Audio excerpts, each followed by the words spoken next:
Okay, so I might be looking a little bit too far into this, but I see a comparison with what you said real quick with the I don't see my conversion as a one-time event. I see it ongoing. And then so comparing that, so like that's more like the spiritual realm. Um, and then comparing that to your physical workout realm, do you see anything in my Oh, for sure. There's no like it's and I mean like honestly anybody who ever has even stepped foot into our Catholic faith, there's so many parallels you can make with this and athletics and like our ongoing conversion. Um yeah, because I can just remember times where like you see like people all around you and they are on fire and you're so jealous of them. That's like, oh, I'm at a meet. I had a terrible day. All my teammates, they had personal bests in their events. Like, what's wrong with me? That's like in prayer, like, what's wrong with me? Why am I not feeling God's love? You know? And then it yo? comes down to it where it's like, oh, this isn't my time. Like, there's a plan, and I hate using this so much. I hate saying God's plan because, like, it's so cliche, but it's so utterly true. Um, But it's a in good song Israel. though. No, it is a good song. Shout out Drake. But it it is true, and just realizing that like your trials will come at different points in your life. Like right now, coronavirus and all this crap that's been going down. Like it really sucks. I'm still pissed. You know, I got my season taken away. My seniors, our seniors on our team, who've been dedicated to the sport for most of their life, just got their last season taken away without them even having a shot for outdoor. You know, and like all these other things. Like I don't get to see my friends at school. I don't get to, you know, be around with all my guys. I don't get to, you know, develop a prayer life in the place where I thought it was supposed to develop. And that's just God's plan, you know? Like I literally put up like a crucifix and like a few holy cards and I call it at my chapel now. And that's been like a rest haven, so to say. Right Um, on.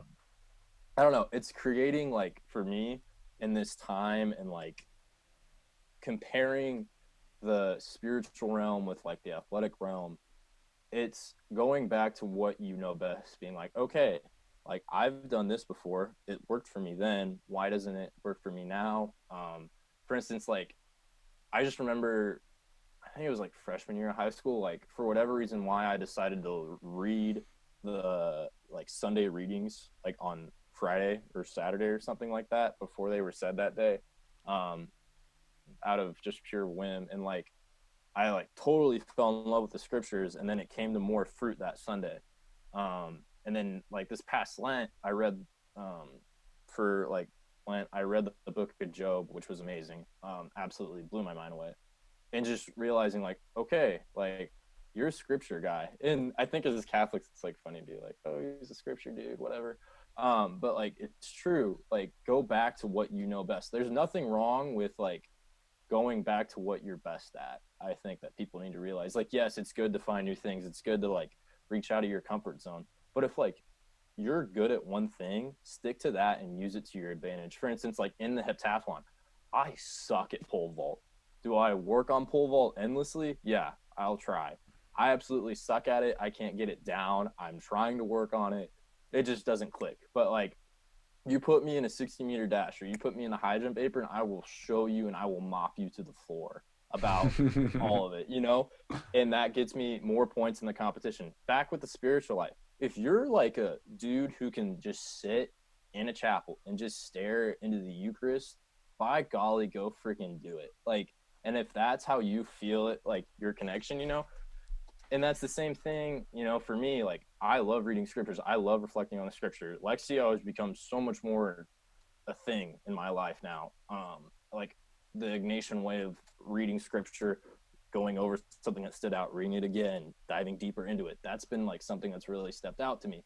And I'm using that to my advantage. Now, is that the only thing I do? Heck no. Like right now, as in any practicing Catholic in the world, I'm craving for that freaking Eucharist right now because I don't know how much. What is it? It's the 11th. I don't know when the masses were taken away here in Wichita. Maybe a little bit under, maybe at a month ago. And just realizing like the things that I'm doing that I'm best at now are going to prepare me for something so much more greater. So like when finally we get the all clear, we're allowed to go back to mass and we're allowed to receive the Eucharist and adoration chapels are open again. I think that's just going to make it that much sweeter because I've been building this arsenal of what I know I can do and such. So